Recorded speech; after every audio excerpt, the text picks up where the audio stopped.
मेरे प्रिय आत्मन नमस्कार। डॉक्टर दिग्विजय शुक्ल, ज्योतिष विभागाध्यक्ष, शिवाज्ञा ज्योतिष समाधान चैनल पर स्वागत, वंदन एवं अभिनंदन है। बंधुओं, नवरात्र के पंचम दिवस आज स्कंध माता के विषय में चर्चा करने जा रहे हैं। सर्वप्रथम श्लोक के माध्यम से वंदना करने जा रहे हैं। सिंहासन गता नित्यम पद्माश्रित करद्वया शुभदास्तु सदा देवी स्कंध माता यशस्विनी। बंधुओं, नवरात्र के पंचम दिवस स्कंध माता की पूजा की जाती है। भगवान स्कंद के माता होने के नाते उनको स्कंद माता के रूप में पूजा की जाती है। स्कंद माता का नाम लेने से ही शुभता का ज्ञान होता है, बोध होता है। स्कंद माता कमल के आसन पर विराजमान रहती हैं, इसलिए इनको पद्मासना भी कहा जाता है। इनका वाहन सिंह है।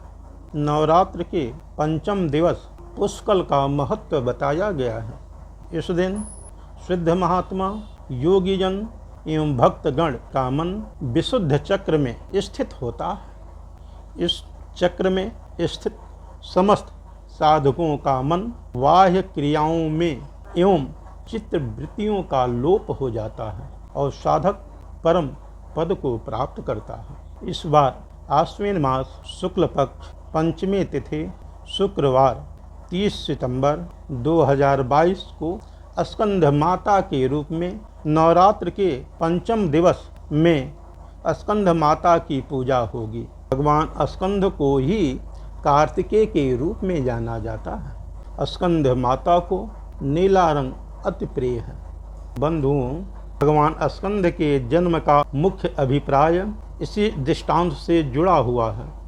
शास्त्रों में इस प्रकार का वर्णन मिलता है कि जब ताड़कासुर स्वर्ग पर अपना आधिपत्य जमाने के लिए जब चढ़ाई किया तो सर्वप्रथम देवराज इंद्र का ही सिंहासन उसने अपने बल के द्वारा उनका छीन लिया और जिसके भय से इंद्र एवं समस्त देवगण भयक्रांत हो गए थे।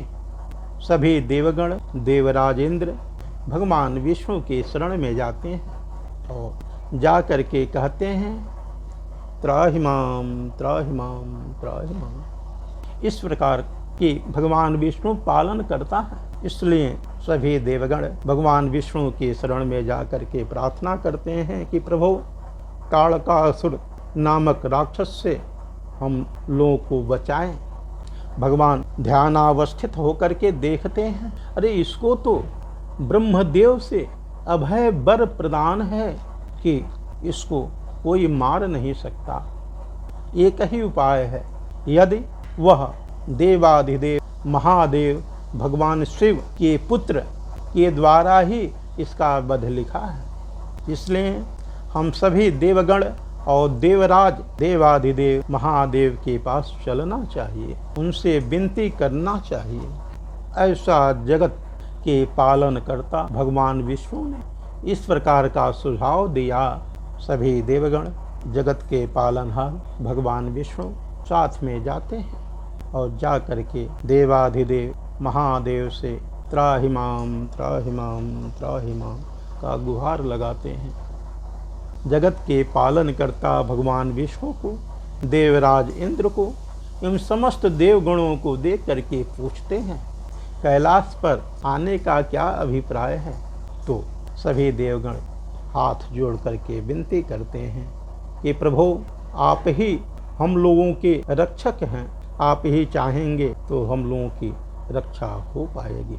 इसलिए आपसे विनम्र प्रार्थना है। जगत के पालनहार भगवान विष्णु कहते हैं कि प्रभु, आपसे एक ही प्रार्थना है कि ताड़कासुर नामक असुर से यदि मुक्ति मिलेगी तो आपके पुत्र के द्वारा, शिव पुत्र के द्वारा ही संभव है। भगवान चूँकि ध्यानावस्थित तदगतेन मनसा हमेशा ध्यान अवस्था में रहते हैं, इसलिए उन्होंने कहा यह तो असंभव। ध्यानावस्थित रहने के कारण वीतरागी हैं, वैरागी हैं। इसलिए सभी लोगों ने बार बार जब निवेदन किया, भगवान शिव समस्त देवों के कल्याण के लिए ही उनका आशीर्वाद लेने के लिए सभी देवगण गए थे।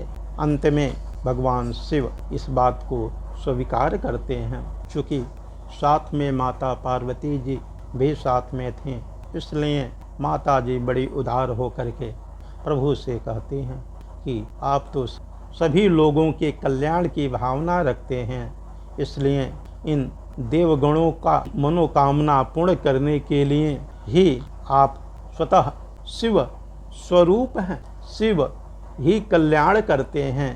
इसलिए भगवान शिव एवं माता पार्वती ने गहन चिंतन करने के बाद इस बात को स्वीकार करते हैं कि ठीक है, आप लोगों की जैसी इच्छा है, आप लोगों की मनोरथ तथास्तु पूर्ण हो।